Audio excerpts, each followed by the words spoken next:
तो नमस्कार दोस्तों, परमाच केसन के यूट्यूब चैनल पे आप सभी दोस्तों का स्वागत करते हैं। आज की जो क्लास होने वाली है बहुत बेहतरीन होने वाली है। गणित पेडागोजी के PYQ प्रश्न पे आधारित होने वाली है, क्योंकि आज की क्लास जो है 2 वर्षों के मिलाकर जितने भी हार्ड प्रश्न है उसको इसमें शामिल किया गया है। तो आप लोगों को पता है कि मेरी जितनी भी यहाँ पे गणित पेडागोजी की जितने भी प्रश्न होते हैं या फिर जितनी भी क्लास होते हैं वो केवल टैग वर्ड और यहाँ पे कीवर्ड के आधार पे होते हैं, ताकि अगर आपको प्रश्न पेपर में नहीं आ रहे हैं तो आप कीवर्ड और यहाँ पे टैग वर्ड का प्रयोग करके प्रश्नों को सॉल्व कर लें। तो शुरू करते हैं आज के पहले प्रश्न से। लेकिन आगे बढ़ने से पहले बता दें कि जितने भी लोगों ने अभी तक हमारे चैनल को सब्सक्राइब नहीं किया तो सब्सक्राइब कर लीजिए, साथ में शेयर कर दीजिए अपने अपने ग्रुप में, ताकि अधिक से अधिक लोग हमारे चैनल से जुड़ सके। साथ में टेलीग्राम चैनल को ज्वाइन कर लीजिएगा, वहां से PDF आप किसी भी प्रकार के किसी भी सब्जेक्ट की मुफ्त में ले सकते हैं। तो शुरू करते हैं आज के पहले प्रश्न से। खास करके आज की क्लास जो है उन लोगों के लिए बेहतर होने वाली है जिनका नहीं निकल पा रहा है क्लास, या फिर कह सकते हैं कि सीट नहीं क्लियर हो पा रहा है, और फर्स्ट बार देने वाले एग्जाम लोगों के लिए बहुत ही बेहतरीन होने वाली है। तो शुरू करते हैं सबसे पहले आज के पहले प्रश्न से। तो पहला प्रश्न हमारा कह रहा है कि यदि कोई छात्र किसी गणितीय समस्या को हल करते समय केवल यांत्रिक, देखिए केवल यानी किसी एक यांत्रिक विधि का प्रयोग करता है, केवल एक ही पार्टिकुलर विधि का यहाँ पे उपयोग करता है, पर निर्भर रहता है या फिर निर्भर करता है, इसके पीछे के तर्क यानी क्या लॉजिक है, उसकी अवधारणा क्या है, सेंटेंस क्या है, नहीं समझता है, तो इस स्थिति में गणित शिक्षण के किस पक्ष की विफलता को दर्शाती है। मतलब कह रहा है कोई बालक है किसी एक ही पार्टिकुलर सब्जेक्ट की या फिर किसी एक ही चीज के यहाँ पे यांत्रिक विधियों का प्रयोग करता है, या फिर उस पर निर्भर रहता है, बोल कर पढ़ता है या फिर रट्टा मार लेता है, लेकिन उसके पीछे का जो लॉजिक है उसे नहीं समझ पाता है, उसकी अवधारणा को नहीं समझता है, तर्क को नहीं समझता। तो ये गणित के किस शिक्षण विधि का पक्ष को विफलता को दर्शाती है। तो पहला हमारा देखिए कह रहा है कि यह गणितीय तत्वों की पुनरावृत्ति, पुनरावृत्ति का मतलब होता है दोहराना, दोहराने की बात कर रहा है, जो कि एक नेगेटिव वर्ड है। यहाँ पे देखिए नेगेटिव वर्ड का मतलब है यहाँ पे क्षमता की कमी को दर्शाता है। दूसरा कह रहा है यह स्पष्ट रूप से इस बात को दर्शाता है कि छात्र में तार्किक और विश्लेषणात्मक सोच का विकास नहीं हो पाया है। एकदम राइट आंसर है, जितने भी लोगों का यहाँ पे आया है दूसरा एकदम करेक्ट होगा, दूसरा ऑप्शन आपका यहाँ पे सही होगा। तीसरा करा ये दर्शाता है कि छात्र पर्याप्त अभ्यास नहीं करता तो वो कैसे लिखता, केवल एक ही प्रयोगों का यहाँ पे शिक्षण विधियों का प्रयोग करता। यहाँ पे करा यह इस बात का संकेत देता है कि छात्र गणितीय भाषा को स्पष्ट रूप से नहीं समझ पा रहा है। तो इसका राइट आंसर जितने भी लोगों का आया है यहाँ पे दूसरा एकदम करेक्ट होगा। अगर हम यहाँ पे दूसरे प्रश्न की अगर बात करें उससे पहले इसकी व्याख्या क्या है उसको देख लेते हैं। करा गणित केवल रटने और यहाँ पे करा प्रतिक्रियात्मक हल करने का विषय नहीं है, बल्कि यह तर्क समझ और विश्लेषण आधारित होता है। यदि छात्र केवल कर रहा है कि सूत्रों का प्रयोग कर रहा है, केवल सूत्र यानी किसी एक ही यांत्रिक चीज का प्रयोग कर रहा है, इसके पीछे की सोच को समझ नहीं पा रहा है, तो यह शिक्षण की अवधारणात्मक स्पष्टता को कमी दर्शाता है। यानी बालक को तर्क के साथ प्रश्नों को सॉल्व करना चाहिए कि आखिर ये हो कैसे रहा है।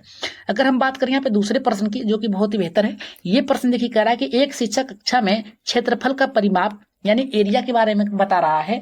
अवधारणा को समझाने के लिए बच्चों को विभिन्न आकृतियों यानी अलग अलग तरीकों शिक्षण विधियों का प्रयोग कर रहा है, जैसे में कागज के काटकर चिपकाने की यहाँ पे गतिविधियां कराता है।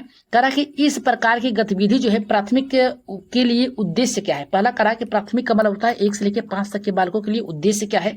तो पहला करा कि छात्र की कला और शिल्प में रुचि बढ़ाना, ताकि गणित को यहाँ पे डरना छोड़ दे। देखिए यहाँ पे क्या कह रहा है, ध्यान से देखिए, कह रहा है कि छात्र की कला और शिल्प की रुचि को बढ़ाना। देखिए शिल्प के गणित एक ऐसा विषय है जिसमें आपकी तार्किक सोच को बढ़ाया देता है, न कि आपकी यहाँ पे शिल्पकारी की। तो ये तो आपका गलत है। दूसरा हमारा कह रहा है कि गणित को मनोरंजक बनाना, ताकि बच्चे ऊब न सके, ऊब या महसूस न कर सके। तो ये भी देखिए न की बात किया है, ये भी आपका निगेटिव है।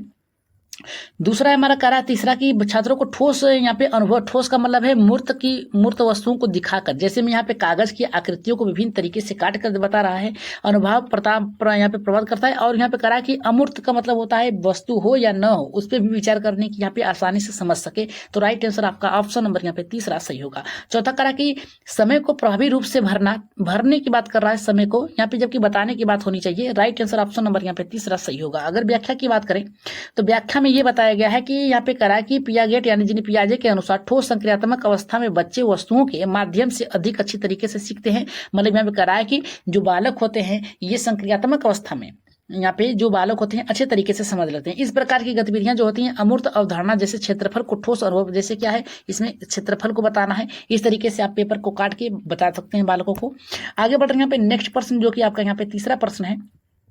तीसरा प्रश्न बहुत ही बेहतर है। ये करा कि यदि एक शिक्षक गणित की कक्षा में बच्चों को केवल, देखिए केवल, केवल शब्द दिया है तो किसी एक पर ही यहाँ पे बात को यहाँ पे केंद्रित करता है, उत्तर देने के लिए अंक देता है। किसी एक ही चीज के लिए गणित में केवल उत्तर देने के लिए अंक देता है, उसकी सोच की प्रक्रिया का ये प्रयुक्त विधि की सराहना नहीं करता है। इसका दीर्घकालीन प्रभाव क्या होगा, यानी लंबे समय तक इसका प्रभाव क्या होगा। पहला करा कि बच्चों के उत्तर पर केंद्रित तो होंगे और यहाँ पे प्रक्रियात्मक समझ को सुधारा जाएगा। दूसरा करा कि बच्चे रचनात्मक तरीके से समस्या हल करने में यहाँ पे झिझकने लगेंगे और जोखिम नहीं लेंगे। तीसरा करा कि बच्चे गणित में बेहतर अंक लाने के लिए यहाँ पे लाने के लिए लगेंगे क्योंकि ये परिणाम में ध्यान देंगे। और चौथा करा कि इससे कक्षा में अनुशासन बना रहेगा क्योंकि बच्चे सीधे समाधान देने में यहाँ पे ध्यान देंगे। तो राइट आंसर यहाँ पे किसके साथ जाएगा। अगर हम बात करें इसके राइट आंसर की तो यहाँ पे देखिए कहा है कि रचनात्मक की बात क्या है, समस्या हल करने और यहाँ पे झिझकने लगेंगे जो कि जोखिम नहीं होगा। एकदम सही है। राइट आंसर ऑप्शन नंबर यहाँ पे तीसरे का दूसरा होगा। आगे बढ़े यहाँ पे इसकी व्याख्या में देखिए यहाँ पे क्या दिया है। व्याख्या में बताया गया है कि यदि केवल, देखिए केवल शब्द दिया है तो किसी एक पर ही आप ध्यान केंद्रित करेंगे, उत्तर को ही मान्यता दी जाती है। छात्र अपनी सोच की विविधता को दिखाने में डरते हैं, यानी किसी एक ही चीज के लिए आपको एक ही उत्तर जैसे बधे बधाए प्रश्नों को देना है। रचनात्मक और समस्या समाधान कौशल को बाधित करता है। एकदम सही है। जैसे में आपको पूछ दिया जाए कि 2 + 2 कितना होगा तो आप कहेंगे बधे बधाए, यहाँ पे इसका उत्तर होगा केवल 4। इसी के आप अंक देंगे। अगर हम कहेंगे कि 4 कितने प्रकार से लिख सकते हैं तो बालक ये खुले अंत वाले हो जाएंगे, इसलिए यहाँ पे बाधित होगा क्योंकि बधे बधाए प्रश्न यहाँ पे पूछ रहा है। नेक्स्ट करा कि वर्ग संकल्पना जो है यहाँ पे को पहली बार पढ़ा रहे शिक्षक को निम्नलिखित में से कौन सी गतिविधि में सबसे पहले करानी चाहिए, या फिर जो भी गतिविधियां सबसे पहले कौन सी करानी चाहिए ताकि बच्चे उसे अनुभव के माध्यम से समझ सके, यानी पहले किए हैं उसके माध्यम से वो कर सकते हैं। तो पहला करा कि वर्ग की परिभाषा लिखवाना और उससे संबंधित प्रश्न हल करना। दूसरा करा कि वर्ग की आकृति ब्लैक बोर्ड पर बनाना और गुणों की चर्चा करना। तीसरा करा कि वर्ग और आयत के बीच अंतर बताने के लिए तर्क आधारित यहाँ पे उत्तर देना या फिर प्रश्न देना। और चौथा करा कि बच्चों को टाइल्स या गत्ते के टुकड़ों के वर्गीकृत आकृति बनवाना जिन्हें वह मापने को कहना। तो राइट आंसर यहाँ पे चौथे का किसके साथ जाएगा। देखिए यहाँ पे क्या कहा है कि पहली बार अगर बालक कर रहा है तो पहली बार में टाइल्स देखेगा ही, गत्ता देखेगा ही, इसके टुकड़ों को आकृतियों को बनाकर उसे मापने के लिए कहेंगे। तो राइट आंसर ऑप्शन नंबर 4 होगा। पहले में कहा है कि वर्ग की परिभाषा लिखवाएंगे, लिखवाने की बात कर रहा है, जबकि यहाँ पे गतिविधि आधारित है, ये तो गलत है।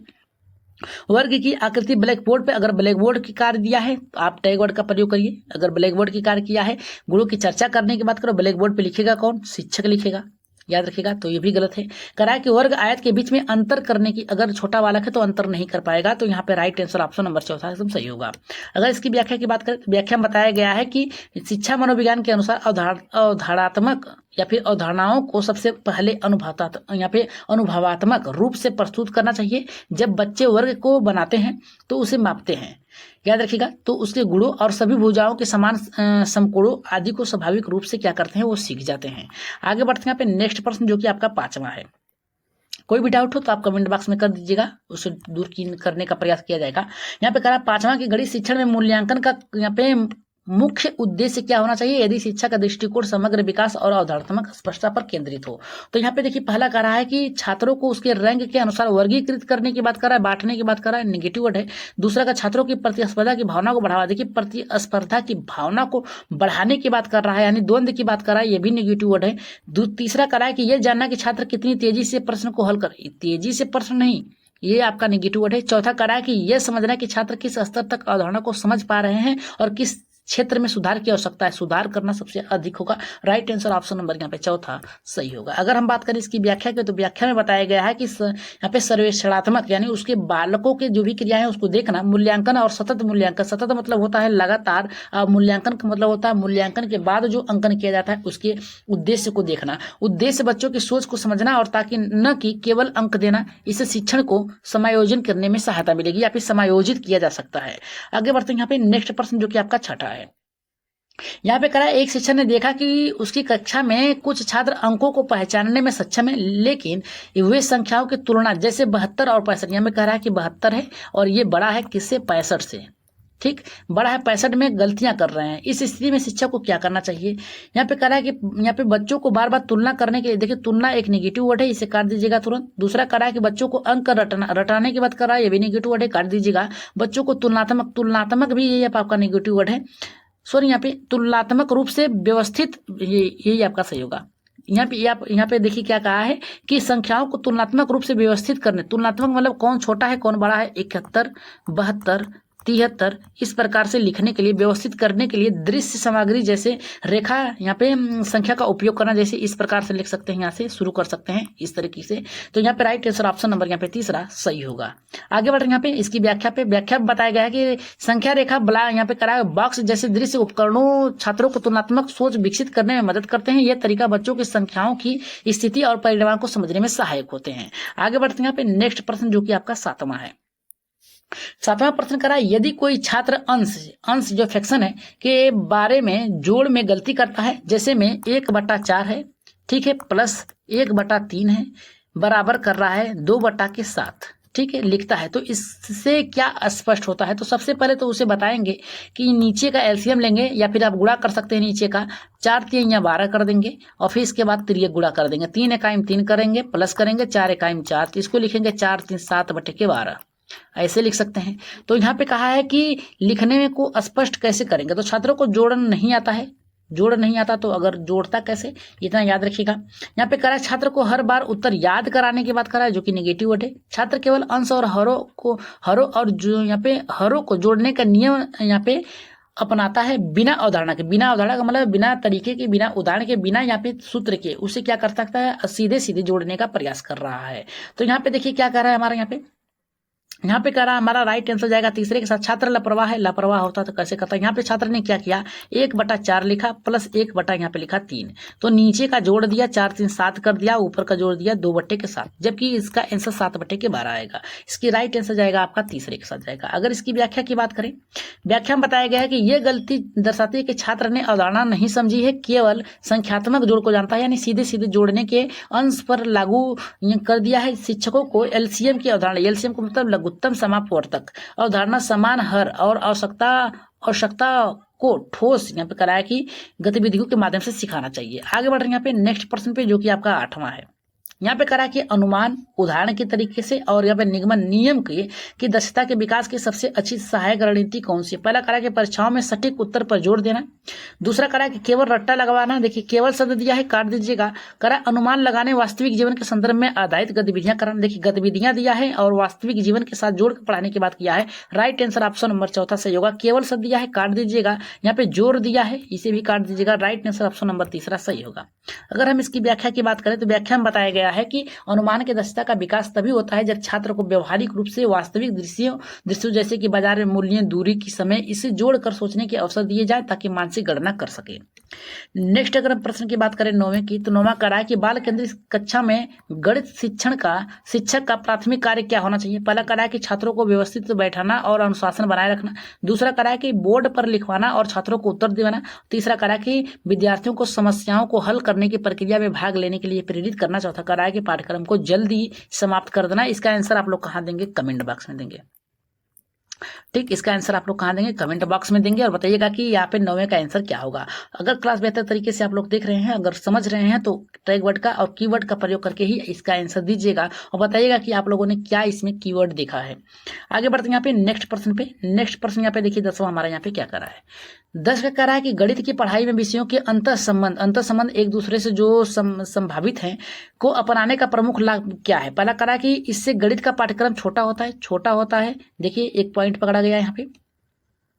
दूसरा करा कि इसे शिक्षक आसानी से, यहाँ पे शिक्षकों के लिए, जबकि यहाँ पे बालकों के लिए होनी चाहिए। तीसरा करा इसे छात्र को अन्य विषयों को जोड़कर गहराई से समझकर बात कर रहा है, तो राइट आंसर आपका यहाँ पे तीसरे के साथ जाएगा। चौथा करा कि इसे परीक्षा में अंक देने की बात कर रहा है, ये भी आप पकड़ लीजिए, गलत है। राइट आंसर ऑप्शन नंबर यहाँ पे तीसरा सही होगा। अगर हम बात करें इसकी व्याख्या की, तो व्याख्या में बताया गया गणित की पर्यावरण अध्ययन, विज्ञान, कला आदि के साथ जोड़कर पढ़ाने से छात्र को समझ आता है गणित में केवल यहाँ पे बल्कि नहीं, जीवन के साथ हर साथ जोड़ के, जैसे बाजार गया बालक, बाजार में कितने सामान खरीदा और कितने रुपये खरीदा, इसे जोड़ दीजिए। ठीक, तो बालक इसे अपने व्यवहारिक जीवन के साथ सीख सकता है। अगर हम बात करें 11वें प्रश्न की, तो 11 का देखिए हमारा यहाँ पे क्या कर रहा है कि बच्चों में मापन करा है कि मेजरमेंट की बात कर रहा है, प्रारंभ से विकसित करने के लिए सबसे उपयुक्त तरीका क्या है। तो पहला करा है कि उन्हें इकाई याद करना एक पॉइंट है आपका, गलत है। दूसरा करा है इन्हें गणित की किताब की परिभाषा रटवाने की बात करा है, नेगेटिव वर्ड है, एक पॉइंट पकड़ लीजिए, गलत है।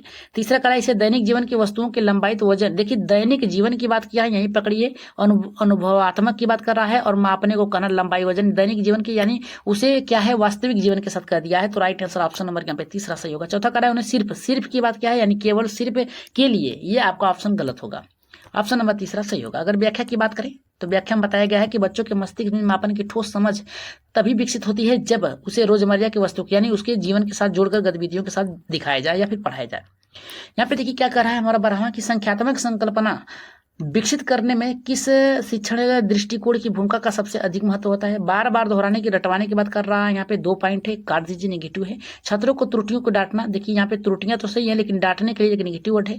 करा है खुले प्रश्न, खुले का मतलब होता है हमने आपको बताया कि 7 कितने प्रकार से लिख सकते हैं, 1 + 2, 1 प्लस यहाँ पे 2 प्लस यहाँ पे 4 कर सकते हैं, 5 कर सकते हैं, इस प्रकार से किसी भी तरीके से कर सकता है, खुले अवसर देना। तो राइट आंसर ऑप्शन नंबर यहाँ पे तीसरा सही होगा। प्रतियोगी परीक्षा आधारित, देखिए प्रतियोगी परीक्षा के लिए तैयार करना, ये भी नेगेटिव वर्ड है, राइट आंसर ऑप्शन नंबर यहाँ पे तीसरा सही होगा। अगर व्याख्या की बात करें तो बताया संख्यात्मक समझ तभी विकसित होती है जब बच्चों को अपनी सोच व्यक्त करने या फिर कराए संख्या में विभिन्न प्रयोगों देखने और उसके पीछे तर्क चर्चा करने के अवसर मिले। सही है, जितना अवसर मिलेगा बालक उतनी बेहतर तरीके से सीखेगा। यहाँ पे करा है कि गणित में बच्चों की अधारात्मक गलतियां सुधारने के लिए शिक्षक को क्या करना चाहिए। पहला करा है कि उसे रटवाना चाहिए, रटवाना एक नेगेटिव वर्ड है, पॉइंट पकड़ लीजिए। दूसरा करा है सार्वजनिक रूप से डांटना, सार्वजनिक रूप से डांटेंगे तो बालक में नेगेटिव थिंग्स आ जाएगी, ये भी आपका गलत है, एक पॉइंट हो गया। तीसरा करा है उसकी सोच को समझने की कोशिश करेंगे और उपयुक्त गतिविधियों के द्वारा पुनः समझाने के प्रयास करेंगे, यही ऑप्शन क्या होगा आपका राइट होगा। तीसरा करा कि उन्हें अतिरिक्त क्या जितना पढ़ाएं उतना ही आप गृह कार्य दें, अलग से नहीं देंगे। अगर गणित पढ़ाएं तो आप पर्यावरण का नहीं दे सकते हैं, तो राइट आंसर ऑप्शन नंबर तीसरा एकदम सही होगा। अगर बात करें इसकी व्याख्या की तो व्याख्या में बताया गया है गलती केवल छात्र की कमजोरी नहीं बल्कि उसकी सोच के प्रतिबंधित है। शिक्षक को चाहिए कि त्रुटि की जड़ को पहचाने और उस पर आधारित अनुभात्मक यहाँ पे शिक्षण अपनाए। यहाँ पे 14वां प्रश्न है। 14वां प्रश्न हमारा कह रहा है कि गणितीय भाषा जैसे कम से कम यहाँ पे गुना प्रतिशत को समझाने के छात्रों को कठिनाई होती है, इसका कारण क्या होती है। पहला कह रहा है कि छात्रों की IQ कम होती है, IQ कम होता तो समझता कैसे, ये तो ऑप्शन गलत है। यहाँ पे कह रहा है कि इन शब्दों का अर्थ जीवन में कम प्रयोग होता है और शिक्षक उनके अर्थ को स्पष्ट नहीं कर पाते हैं, एकदम सही है। यहाँ पे तीसरा करा है कि शिक्षक की बहुत धीमे होते हैं, शिक्षक धीमे नहीं होता, छात्र के सोचने की गणितीय प्रक्रिया कम होती है। गणित कठिन होता है, गणित कठिन नहीं होता, जिसको आता है तो एकदम आसान है। तो यहाँ पे राइट आंसर ऑप्शन नंबर यहाँ पे दूसरा सही होगा। अगर हम इसकी व्याख्या की बात करें तो यहाँ पे गणित शब्दावली अमूर्त होती है, सही है, गणित एक तार्किक है। जब छात्र उसे अर्थ को संदर्भ के साथ नहीं समझ पाते हैं तो वो भ्रमित होते हैं। शिक्षक को चाहिए कि वह उदाहरणों और चित्रों से इन शब्दों को स्पष्ट करे। यहाँ पे देखिए आज की क्लास का लास्ट प्रश्न है जिसका आंसर आप लोगों को कमेंट बॉक्स में देना है। बताना है कि गणित यहाँ पे छात्र गणित को केवल अंकों का जोड़ घटना मानते हैं। इस अवधारणा को बदलने के लिए शिक्षक को क्या करना चाहिए। उन्हें कठिन प्रश्न देकर ताकि डर बना रहे, केवल गणितीय तकनीकी अपना सिखाना चाहिए। गणित में वास्तविक जीवन अनुप्रयोग को दिखाना चाहिए और गतिविधियों को जोड़कर बताना चाहिए। उन्हें प्रतियोगी परीक्षा के लिए तैयार करना। तो इसके लिए आप इसका आंसर आप लोग कहाँ देंगे कमेंट बॉक्स में दीजिएगा और बताइएगा कि इसका आंसर क्या होगा। और टेलीग्राम ज्वाइन करके वहां से PDF प्राप्त कर सकते हैं। ये आज की क्लास आप लोगों को कैसी लगी, क्लास में के लिए एक बार लाइक जरूर करिएगा और शेयर कर दीजिएगा अपने अपने ग्रुप में ताकि अधिक से अधिक लोग हमारे चैनल से जुड़ सकें। और आज की क्लास बेहतर लगे तो सब्सक्राइब करके जाइएगा और अपने दोस्तों में शेयर करिएगा। तो जाते जाते एक बार सब्सक्राइब फिर से कर दीजिएगा जितने भी लोगों ने नहीं किया है, और शेयर कर दीजिएगा। शेयर करके आप टेलीग्राम चैनल को ज्वाइन कर लीजिएगा, वहां से आपको PDF मिल जाएगी। तो आज के लिए इतना ही, धन्यवाद।